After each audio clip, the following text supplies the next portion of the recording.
Is the Supreme Court of Canada finally coming to their senses, or is it more likely that it's a trap?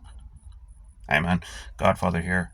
I'm sure you heard that Supreme Court of Canada has agreed to hear arguments uh, in regard to the 4 cases that are challenging the validity of that retarded order in council that numbnut Trudeau signed almost 6 years ago, that with a stroke of a pen made roughly 2 million honest, hardworking Canadian firearms owners criminals, just like that.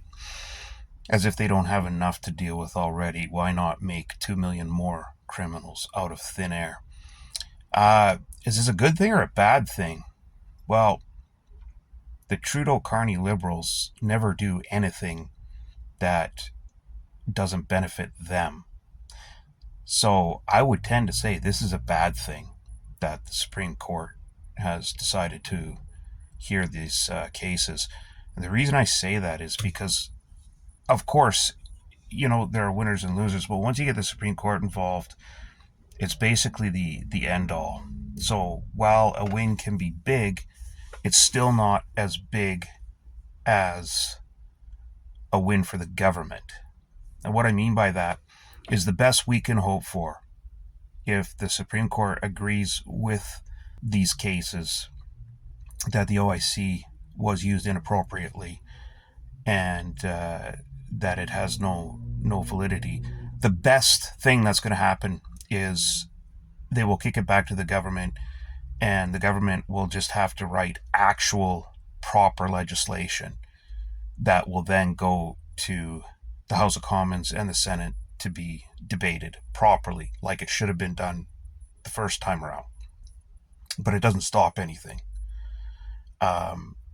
It may put a pause on the confiscation currently, which I think that they've asked one or all of these groups that are facing now the Supreme Court, I think, have asked for an injunction to cease the confiscation until the Supreme Court case has been heard and decided upon, which seems reasonable, because what they're doing is a massive, massive freaking ordeal, like literally confiscating people's private property with the intention to immediately destroy it.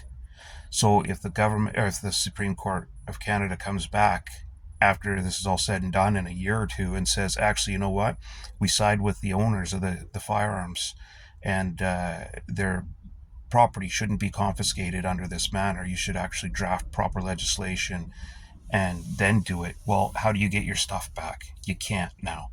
It's been destroyed, or more likely it's been sold off to other third world shitholes, because the Carney knows how the world works.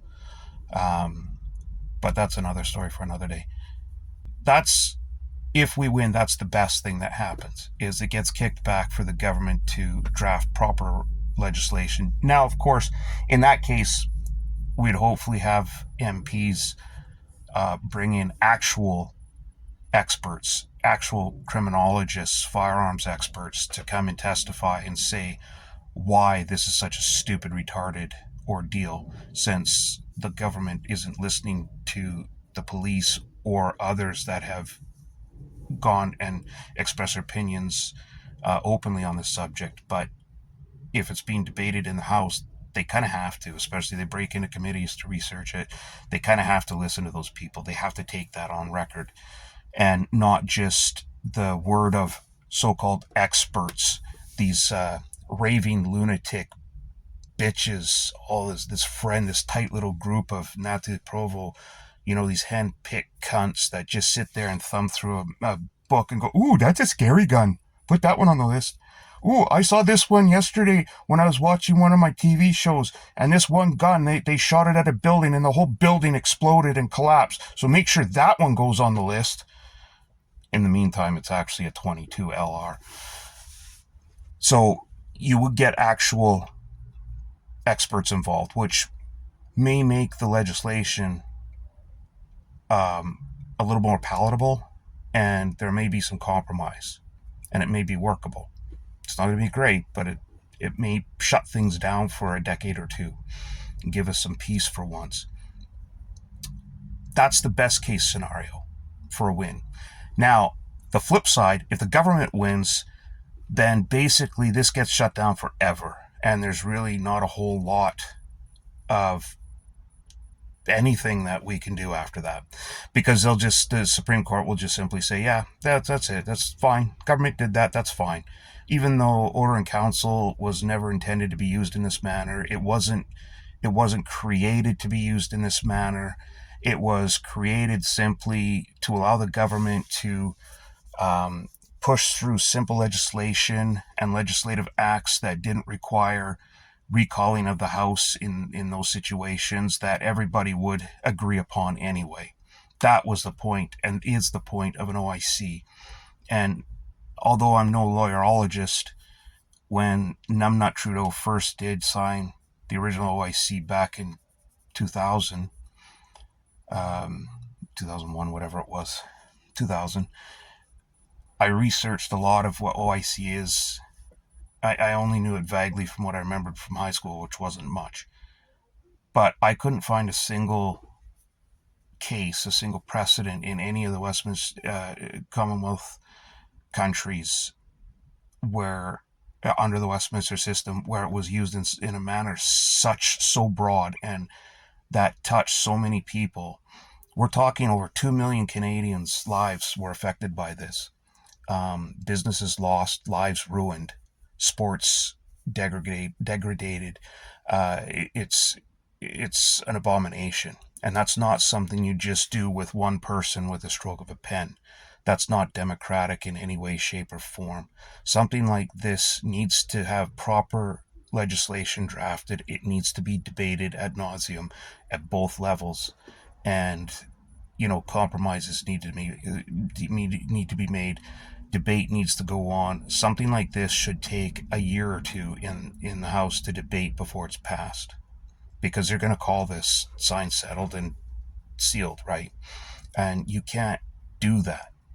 There's just no indication I could find where any country ever has pulled that off successfully. So, in my opinion, which is worth less than a lick of a salt lick, I would say that the Supreme Court of Canada really has no choice other than to kick it back to the government and say, draft this properly, you fucktards. Your excuse of wanting to protect people rings hollow when we've seen a 330% increase in extortion across the country in the last few years, 550% in Surrey alone since 2023. Murder rates gone up, gang-related shootings have gone up, drug-related crimes have gone up, rapes gone up, murders gone up, car thefts gone up, to the point where you've got chiefs of police telling you to just leave your car keys by the door and leave your front door unlocked so they can just reach in and grab your keys. You've got other police chiefs telling you that if someone breaks in your house, don't fight them, just lay back and let them ravage and rape your children and your wife, and when they're done, make them a nice sandwich and tea, and be a good host. I mean, be a good witness. That's how bad it's gotten here. So I think a reasonable Supreme Court would take all that into account and say, obviously, honest, hardworking Canadians who just happen to own firearms but are licensed are not the problem here. So go back, figure it out. If you want to strip them of their firearms, you got to do it properly. You got to do it, debate it in the House with everybody watching, and then see how far you get. And like I said, you make compromises, and then some legislations get spat out, and it gets kicked down the road, essentially, for another decade or two, another generation to worry about or something. That's what I think should happen. But again, my opinion is we're shit, right?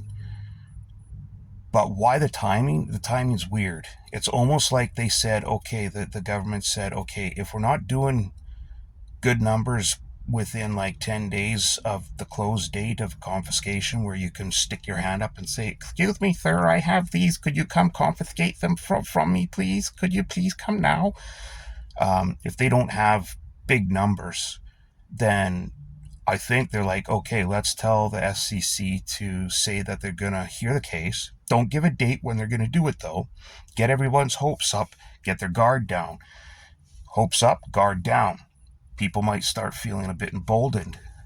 And so October 30th will roll around and everybody will be locked into what they have, thinking that there's a possibility that we may get out of this yet alive with our personal private property intact, only to have the rug yoinked out from underneath you. The Supreme Court have a half a day hearing where they go, yeah, this is all just for formality. We're not going to do anything.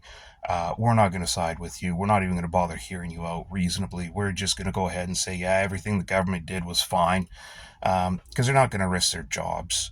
All these judges in this country have all been appointed by liberals, most part. In the last decade, they've all been appointed by far left retards with a progressive agenda, and they've made a point to appoint nothing but activists to every level of judgeship. So there's no reason to believe it'll be anything different here.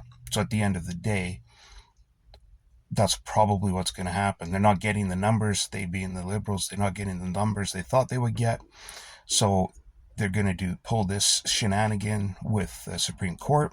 And then once that's all said and done, Supreme Court surprisingly says, oh yes, the government did no wrong, give us your guns now. Then the government will come out and further demonize the firearms community by going, well, look, we did everything we could. We accommodated them every step of the way. It even went all the way to the Supreme Court. And the Supreme Court doesn't just hear every case, you know. They don't just hear everything that comes across their desk like some whiny, bitch, spoiled, snot-nosed brats who say they are having their charter rights violated because of climate change. Oh, wait, the Supreme Court did hear that. Anyway, you know what I mean? But the Trudeau-Carney liberals will say that. We tried to accommodate them. We gave them every chance. They even had time to plead their case at the Supreme Court of Canada, and even the Supreme Court agreed with the government. So they're done now. From now on, they're evil. If they don't comply, they're evil. And like that raging cunt Natalie Provo, she couldn't wait to call every single firearms owner in the country a criminal during one of the press releases. She's like, and if you don't turn your guns in, then you're a criminal, just like all the rest. Equating every hardworking, honest Canadian to a piece of shit rapist or a gang member. So be optimistic, but be realistic. I think this is nothing more than a sleight of hand trick here. I really do. I don't think anything positive is going to come out of it.